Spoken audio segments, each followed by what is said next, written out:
सभी महिलाओं को जो है मेरा प्यार भरा नमस्कार। क्योंकि इस ग्रुप में बहुत सीनियर महिलाएं हैं, तो मेरी मान्यवर महोदया, सभी जो है महोदयाओं, और मैं दिल से आप सबको जो है नमस्कार कर रही हूँ। और महिला जो सशक्तिकरण के बारे में जो ये ग्रुप बनाया गया है, बहुत अच्छा है। इसमें मैं संतोषी मैडम का बहुत ही तहे दिल से उनको धन्यवाद देना चाह रही हूँ कि उन्होंने जो है नेशनल लेवल पे पूरे इंडिया में ये ग्रुप जो है अपना वर्क करेगा, और हम सब लोग इसके साथ हैं। मैम, आपने एक बात स्टार्टिंग में पूछा था कि महिलाओं की जो है कौन कौन सी जो प्रॉब्लम्स उन्हें फेस करनी पड़ती है। तो जहाँ तक मेरा व्यूज़ है कि फाइनेंशियल जो वीकनेस होती है वो तो महिलाओं के लिए एक प्रॉब्लम होता ही है कि अगर वो इकोनॉमिक रूप से, इकोनॉमिकली जो अगर वो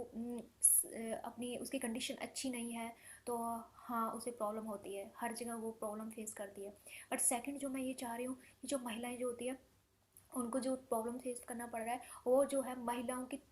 समाज की जो है उनके प्रति जो थिंकिंग पावर होती है, लोग जो उनके बारे में क्या सोचते हैं, जब तक हम उनकी थिंकिंग जो होती है उनको चेंज नहीं कर पाएंगे महिलाओं के प्रति, तब तक समाज का कुछ नहीं होने वाला। क्योंकि मैम बहुत सारे सेमिनार होते हैं, महिला सशक्तिकरण है, महिला दिवस मना रहे हैं, महिलाओं के लिए ये कर रहे हैं, महिलाओं के लिए वहाँ ऑर्गेनाइजेशन हो रहा है। बट मैंने हर एक सेमिनार में, हर एक वीमेन डे पे मैंने हमेशा ये बोला है, मैं जहाँ वर्क करती हूँ, जहाँ स्टूडेंट हूँ, कि जब तक ये जो बातें एक रूरल एरिया तक नहीं जाएगी, क्योंकि हमारे इंडिया की 70% पॉपुलेशन जो होती है रूरल एरिया में रहती है, और जब तक उन महिलाओं का जो डेवलपमेंट नहीं होगा, तब तक जो है हम नहीं कह सकते कि हम डेवलप हैं। हमारी सिटी के अंदर महिलाएं जो है वो ऑलरेडी ही काफ़ी शिक्षित हैं, बट फिर भी जो है मेंटलिटी जो लोगों की होती है वो सिटी के अंदर भी हम देख सकते हैं कि महिलाओं की जो काफ़ी ब्रॉड हो गई है, महिलाएं हर एक फील्ड के अंदर अपनी पहचान बना रही है। और जब मैं खुद एक छोटे से गांव में मेरा जन्म हुआ है, हरियाणा के एक छोटा सा गांव है, और जहाँ से मेरे घर में पूरी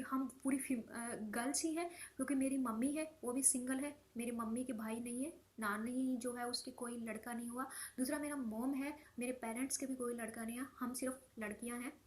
तो जब मेरी नानी को मैं रोते हुए देखती थी, मेरे नाना जब ऐसा ही थे, वो बाहर से आते थे, तो क्या होता था कि मतलब नानी को इतना टोंट करते थे वो सारे घर वाले, इसके लड़का नहीं है, क्या है ये सब, मतलब इतना मैंने सब, वहीं मेरा जन्म हुआ, पीजी तक की स्टडी मैंने हरियाणा में की। मैं हरियाणवी ज़्यादा बोलती हूँ, और इस फील्ड में ये कहती हूँ कि मैं हरियाणा से ही हूँ, क्योंकि मैं वहीं मेरा पूरी एजुकेशन हुआ, मैंने सब देखा। और जब 10th क्लास से मैं बाहर निकली, तो 10th के बाद इसको नहीं पढ़ाएंगे, थोड़ी बड़ी हो गई है, शादी करेंगे, मैंने जिद किया। और एक मेरा भगवान है जिसको मैं आज भी तहे दिल से धन्यवाद देती हूँ कि उसने मेरा साथ दिया। समाज जो होता है वो महिलाओं को ऐसे ही टोंट करता रहेगा, बट अगर महिलाएं जो होती है अपने व्यूज़ पे, अपने आइडियाज़ पे और अपने रास्ते क्लीन रखेगी, तो कोई भी मैं कह रही हूँ उनको जो है पीछे नहीं गिरा सकता, और मैंने खुद ये देखा है। तो जब मैंने 10th जो है मेरे स्कूल के अंदर, गांव का छोटा सा स्कूल है जिसमें एक छोटे से स्कूल से निकल मैं फ़ॉरेन तक गई हूँ, तो उसमें क्या है कि उस स्कूल के अंदर मैं ही उससे क्लियर हुई थी। उसके बाद बोलते हैं कि चलो एक +2 और करवा देते हैं, थोड़ी सी सिटी के अंदर मुझे +2 के लिए भेजा। +2 में मैं मेरी क्लास के अंदर सबसे टॉप मोस्ट मार्क्स लेके आई, तो मेरे पेरेंट्स को बुला के उन्होंने आगे के लिए बोला। और वहाँ मेरे साथ मैं किसी से नहीं बोलती, क्योंकि मुझे यही था कि मेरी पढ़ाई स्टॉपेज हो जाएगी। मैं घर का पूरा काम करती थी, घर में जो भी होता है। मेरी नानी की, मैं एक सिंगल ही रहती थी, नाना सर्विस में थे, कभी आते थे, उसके बाद आते तब भी अच्छा अब नहीं पढ़ाऊंगा, गांव वाले अब अच्छा इसको बाहर भेज रहे हैं, चलो नहीं भेजूंगा, +2 करवा देता हूँ, नानी को रोटी दे रही है। उनको ये नहीं था पढ़ाना है, बट नानी के पास कोई नहीं है, तो तब तक रह रहे हैं। पेरेंट्स भी मेरे पापा मिलिट्री में थे, तो मम्मा मोस्टली बाहर, या नानी के, उनका भी ये था कि ठीक है +2 करवा देते हैं, क्या है आगे, चल बीए। ऐसे करते करते मैंने बीए के अंदर कॉलेज स्टॉप किया, तो फिर एमए में एडमिशन हो गया, फ्री ऑफ कॉस्ट एडमिशन होते गए, गवर्नमेंट स्कूल में पढ़ते गए। बट वहाँ भी ये था कि अभी भी जब मैंने एमए करने के लिए मैं बाहर हिसार निकली, तो क्या बोलते हैं कि जब मेरे मेरे दादाजी जो मेरे वहाँ पापा जो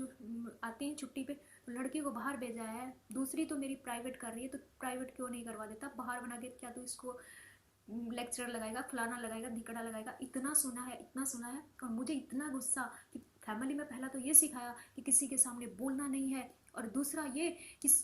खुद आगे भी बढ़ना है, ना तो बोल पाती, और रो रो के आके जो मेरी स्पेक्स लगाए वो पढ़ाई से कम लगाए है, बट रोने से ज़्यादा लगाए। एक तो मैं नानी को रोते हुए देखती थी कि लड़के की हर इतनी वैल्यू होती है, लड़कियों को इतना टोट, मेरी नानी बहुत रोती थी अपने खुद के, मेरे बेटा नहीं है। दूसरा मेरी मम्मा की जब लड़की लड़की लड़कियां होती गई, तो मेरे जो है मम्मा भी रोना, और दूसरा नानी जो और भी रोती थी जब मैं देखती, मैंने कहा यार क्या है ये, खाना ही नहीं खाते, लड़की हो गई, मैं खुद भी नहीं खाती। हम ऐसे से कितनी मेरे मेरे हम 5 बहनें हैं, कितना रोते रोते मेरी अभी भी आंखों में मेरे, मैं उस दिन को याद करती हूँ तो रात के 4 बज चुके हैं, मैं सोई नहीं हूँ। और तभी मेरे मतलब फील होता है कि यार कितना लड़कियों को जो है ये सब सहन करना पड़ा है। बाद में जो है हम लोग जो है चलो हम आगे निकले, तो बट मैंने ये सोचा था कि भगवान तुम मेरे साथ रहना, मैं जहाँ भी जाऊँगी मुझे किसी की ज़रूरत नहीं है सिवा तेरे, प्लस में मेरे जो मेरा जो वक्त है उस पर मुझे विश्वास है कि मैं एक दिन इस काबिल हो जाऊंगी कि ये जो लोग हैं ये सोचेंगे कि लड़कियों को हम आगे घर से बाहर भेजें। इस हिसाब से अब जो भी मुझे, मैं हमेशा मेरी स्टेट्स लगाती हूँ, अभी से नहीं, जब मैंने पीजी कर रही थी उसी टाइम मैंने कॉलेजों में पढ़ाना, अपना खुद का वर्क करके, खुद का अर्निंग करके, और मैंने अपनी स्टडी को कंटिन्यू रखा। घर से मैंने पैसा लेना भी बंद कर दिया, और 10 ईयर्स से मैंने मेरे पापा से पैसा भी नहीं लिया अभी तक। और उसके बाद क्या होता है, अब तो मैं सिलेक्ट हो गई, बाद में क्या होता है कि अब मैं ये कह रही हूँ कि मेरे पैसे से, मेरे पास जितनी भी सैलरी आती है उसमें से अगर मेरे को खाने का मिल जाता है उसके बाद भी बाकी होता है, तो मैं कह रही हूँ कि जो लड़कियाँ जो है बाहर नहीं पढ़ती उनके लिए मैं free of cost books provide करवाती हूँ। और जो भी जितनी भी मेरी स्टूडेंट है उसमें बॉयज़ भी आ जाते हैं जो मुझे लगता है कि बहुत पुअर है, उनके पास कुछ भी नहीं है, उनके लिए मैं स्टडी में अभी भी नोट्स देना, बुक्स देना, हमेशा से सिलेक्शन मेरा, अभी मैं यहाँ आई हूँ, आउट ऑफ स्टेट आई हूँ, बट वहाँ जब भी मेरे को अभी भी मेरी पूरी लाइब्रेरी सी बनी हुई है। और ये चाहती हूँ कि जहाँ भी मेरी जो बहनें, जो महिलाएं जहाँ भी गर्ल्स स्कूल में पढ़ रही है, और ये भी लगाती हूँ फेसबुक पे भी, अगर किसी को कोई प्रॉब्लम है तो मुझसे कांटेक्ट कीजिए, मैं उसकी आवाज़ को उसके घर से निकाल के जहाँ तक होगा उसकी स्टडी को कंटिन्यू रखने के लिए हमेशा रेडी रहूँगी। क्योंकि ज़्यादातर मैंने क्या देखा, मेरी स्टडी को देखा कि इसको बाहर नहीं भेजना, इसको ये नहीं करना, इसकी 10th में ही शादी, कहाँ मेरी 10th में शादी हो रही थी, और मैंने जिद करके इस फील्ड को तोड़ के, और लोगों की नज़रों में लोगों ने कि शादी नहीं कर रही, क्या है लड़की, पता नहीं कहाँ, उस मतलब क्या नहीं सुना, क्या समझ से बाहर है। मैं उन दिनों को याद रख करती हूँ तो मेरी आंखों में मुझे नींद नहीं आती। और मेरी मोम को आज आज और एक और,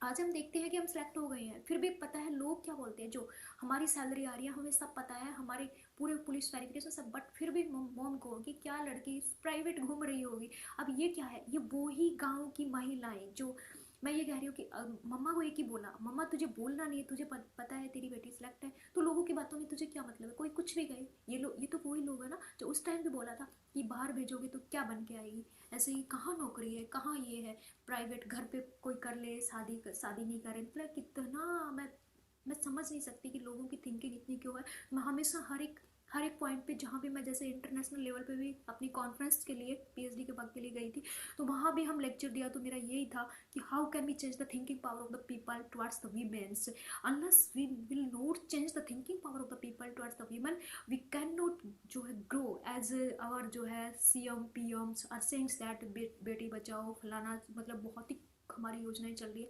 बट समाज की थिंकिंग को चेंज करने के लिए हमें क्या होगा, ये इस ग्रुप के थ्रू मुझे लग रहा है कि जहाँ भी लेक्चर कुछ ना कुछ हम गाँव में जाके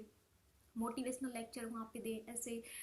मुझे लग रहा है कि मैं एक सर्विस में तो आ गई, बट मैं एक बंदा सा महसूस की, यार मैं कुछ नहीं, बाहर कैसे कहाँ, बट मुझे जहाँ मौका मिलेगा, अगर मुझे ऑफिस से जैसे भी करके मुझे अलाउ करेंगे मेरे एरिया के अंदर, तो मैं हमेशा कुछ रहता है तो, बट फिर भी ये करती हूँ। ऐसा कोई डे जैसे होता है कि मैं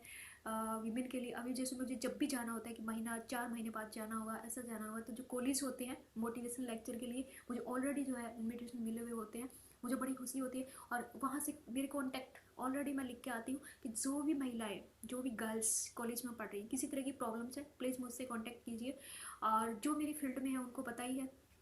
पैसा इंपॉर्टेंट नहीं होता इंसान के लिए, पैसा, एसी, गाड़ी, घर, ये इंपॉर्टेंट नहीं होता, बल्कि इंपॉर्टेंट ये होता है कि एक हाथ की वजह से, हमारे एक हाथ की वजह से कितने लोगों की हेल्प हो रही है, दैट इज़ द इम्पोर्टेंट। हमें क्या करना है, हमें इंसानियत को बढ़ाना है, और जब तक इंसान के अंदर इंसानियत नहीं होगी, मैं ये कहती हूँ कि दुनिया के अंदर ये मानिए कुछ भी नहीं है। आज कोरोना वायरस फैला हुआ है, और अगर मैं ये कह रही हूँ कि मैं लॉकडाउन के अंदर मुझे या ऑफिस इतना जो है क्लोज नहीं करता, तो मैं मेरे एरिया में होती, तो मैं जाके, मैं कितना, मेरे पेरेंट्स के खुद की चक्की है तो मैं कुछ पापा को बोलती मेरी सैलरी से कुछ ले लीजिए, बट मैं ये चाह रही हूँ कि आपसे खुद मैं पीसूँगी, खुद मैं ही करूँगी। घर में कोई कुछ नहीं कर पा रहा क्योंकि सब गर्ल्स हैं, इतना नहीं है, एक्टिव नहीं है जितना मैं सोचती हूँ कि, क्योंकि मैंने ही स्ट्रगल किया, और बाकी जो है मेरी बहनें 10th किया, +2 किया, शादी, मतलब इतना मैं समझ से बाहर है। तो मैं ये चाह रही हूँ कि प्लीज़ इस ग्रुप के अंदर एक्टिव आए, महिलाएं एक्टिव रहे, और जिस जिस एरिया के अंदर जो गर्ल्स होती है, जो पढ़ नहीं पा रही, या जिसकी जो दबी हुई हैं, जो आवाज़ें दबी हुई है, उनको निकाल के आगे लाएं कि हम तुम्हारे साथ, तुम्हारे पेरेंट्स भी तुम्हें नहीं भेजे तो हम हैं ना, प्लीज़ आप आगे आइए ना। यहाँ कुछ भी ऐसा नहीं होगा कि जो हम आप घर वालों के खिलाफ मेरी, और मैंने जो पढ़ाई की, मैंने पीएचडी में एडमिशन लिया, मैंने एमए में लिया, मैंने एमसीए में लिया, what ever I have done in my homes each and every times what my fathers, my grandfather क्या कह रहे थे कि अच्छा अब इसमें एडमिशन ले ली, ये क्या होगा, पीएचडी करने से क्या बन जाएगा, क्या कुछ भी नहीं। मेरे को डॉक्टर बनना था, आपने मुझे मेडिकल नहीं दिलाया, आपके पास सब कुछ होते हुए भी मुझे बोला कि नहीं मेडिकल बाहर नहीं भेजेंगे, तो मैं डॉक्टर लगा के यार सेटिस्फेक्शन तो कर सकती हूँ कि मैं डॉक्टर वो वाला नहीं बनी तो ये बन सकती हूँ, इस हिसाब से। और अभी अभी जो देखते हैं कि हाँ यार उसकी तो वैल्यू थी, अच्छा एमएड किया उसकी क्या वैल्यू थी, मतलब हर एक जब होता है ना। आज भी मैंने 3 कोर्सेज के अंदर डिस्टेंस ही कर रही हूँ, रेगुलर नहीं, बट मुझे लगता है कि मैं सर्विस के साथ भी मेरी स्टडी जो है कंटिन्यू रखूँगी, और वो दिन भी आएगा जबकि मैं अपना ये चाह रही हूँ कि गवर्नमेंट जो भी मुझे अवार्ड दें, क्योंकि उस फील्ड में, एजुकेशन में, कि मैं एजुकेशन में ऐसा कुछ करूँ कि एक लड़की जो जिद करके घर से निकल के और कुछ कर सकती है तो पूरी दुनिया कर सकती है। अवार्ड से ज़्यादा मेरे लिए ये इंपॉर्टेंट है कि कितनी लड़कियों को मैं निकाल के, और जो घर के अंदर दुबकी हुई है और पढ़ना चाहती है, बट फैमिली भी उनको, फैमिली क्यों नहीं, फैमिली जो है बाहर के प्रेशराइज से कि अगर हम इसको बाहर भेजा तो पड़ोसी क्या कहेंगे, हाँ उसकी बेटी नहीं जा रही तो हमारी क्या है ना, ये जो भावनाएं होती है ना, ये नहीं है। आप ऐसे कैसे करते हो, पूरे आसमान के अंदर स्टार्स होते हैं, इक्वल नहीं होते, हमारी हाथों की उंगलियां इक्वल नहीं होती, तो आप ऐसे कैसे कह सकते हो कि उसकी लड़कियां बाहर नहीं जा रही तो आपकी भी नहीं जाएगी। हमें किसी से कोई मतलब नहीं है इस मैटर में। मैं मेरे पेरेंट्स को जो है इतना तो बहुत धन्यवाद देती हूँ, भगवान मेरे साथ था, और भगवान साथ होता है और दिल से मेहनत करते तो आपको कोई नहीं हरा सकता, इस बात को भी हमेशा ध्यान रखना। और अगर आपके खुद के ही मन में नहीं है कि यार क्या करेंगे, that is the different things, I will not agree with you. अगर ये कोई सोचता है कि मेरे को तो बस इतना ही पढ़ना है, वो अलग बात है, बट यार लाइफ एक बार मिला है, मैं कहती हूँ कि एक ही बार आप मान के चलिए, पता नहीं अगले क्या मिलेगा, कैसे मिलेगा। इसमें ऐसा कुछ कर जाइए ना कि दुनिया करना चाहे आपके जैसा। और आप जो है मतलब क्या अब 24 आवर्स होते हैं अपने पास, उस आवर्स के अंदर आप क्या 2 घंटे भी, जैसे ग्रुप्स के अंदर हमें डिसाइड किया गया है, इसलिए 1 घंटा थिंकिंग पावर के लिए किसी भी, आप ऑनलाइन भी किसी की हेल्प कर सकते हैं, आप घर में बैठे भी कर सकते हैं। कभी सैटरडे संडे ऑफिस ऑफ होता है, कैसा भी होता है, तो उसके अंदर भी हम इतना तो हमें जो है इसके अंदर हमारे मेरे से बहुत सीनियर है, मैंने शायद ज़्यादा ही कुछ इसमें बोल दिया है, क्योंकि पूरा गुस्से से अंदर से गुस्सा उबल रहा है कि समाज में क्या हम करना चाहते हैं, और फिर भी हम कितना आगे जाते हैं फिर भी हमें वैल्यूलेस समझा जाता है, ऐसा क्यों। और इसलिए जो है ज़्यादा वक्त नहीं लेते हो, मैं यही कहना चाहूँगी कि महिलाओं को जो है, महिलाओं के प्रति, दूसरा जो है समाज के दूसरे लोग हैं उनको जो है महिलाओं के प्रति जो है अपनी आवाज़ को बुलंद करना होगा। और तभी जब हम उनकी थिंकिंग पावर को चेंज कर पाएंगे, तभी हम कह सकते हैं कि रियल में जो है हम जो है एक अच्छे समाज या सोसाइटी के अंदर जो है रह रहे हैं और ग्रोथ हो रहा है। क्योंकि महात्मा गांधी ने भी एक बात बोली थी, जब तक महिलाओं का विकास नहीं होगा, जब तक महिलाओं का विकास नहीं होगा तब तक इस देश का विकास अधूरा है। क्योंकि 50% population of the India is of the women, and women जो होती है, अगर मैंने तो देखा है जिस घर में महिलाएं खुश हैं वहाँ सब कुछ खुश है, और जहाँ महिलाओं के साथ अत्याचार हो रहे हैं, अब मान के चलिए उस घर के अंदर सब कुछ ऐश मिलेगा। और जो थोड़ा सा एक सेकंड और लेती हूँ कि जो सासू जो होती है, सासू माँ जो होती है, वो क्या होती है, एक गर्ल्स को भी ये मानना है कि ये मेरी मम्मी है, दूसरा एक जो बहू जो बन के आती है उसको भी ये मानना है कि मेरी बहू नहीं मेरी बेटी है। क्योंकि मैंने ये भी देखा है, मेरी मेरी फैमिली में मैंने सब देखा है कि इसका लड़का नहीं है तो ये आज ही, और ये जो मैं कह रही हूँ इसीलिए जो है थिंकिंग पावर का मुझे लग रहा है कि how can we change the thinking power of the people towards the women's. I thanks to you all of you for listening so much time, and Santoshi ma'am को एक बार फिर मैंने एक हाथ से मोबाइल पकड़ा है तो मैं तहे दिल से धन्यवाद दे रही हूँ। मोबाइल गिर रहा था और मैम मेरे को टाइम बहुत लेट मिला है, इसलिए मैं फिर से सॉरी बोल रही हूँ, क्षमा चाहती हूँ, अगर कोई गलती हो तो मुझे माफ़ करना सभी से। बट मेरा जो व्यूज़ था वो मैंने डाला है, किस तरह से